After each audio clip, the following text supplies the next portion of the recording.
In this objective question, they are directing us to choose the correct plastid which does not contains any food material. For this, we are specifying the plastid flowchart. In this flowchart, we can see the chromoplast is exclusively having only the pigment. Amyloplast is having only the carbohydrate.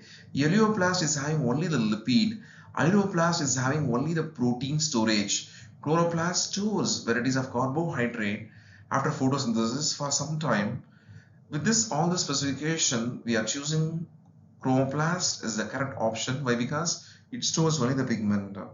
What are the points we told that we are illustrating again back with the sentence illustration for having a recap to take the notes.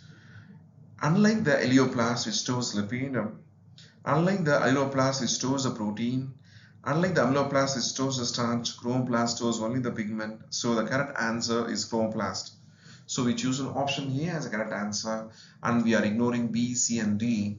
With this specification, we are getting 4 marks for this objective question.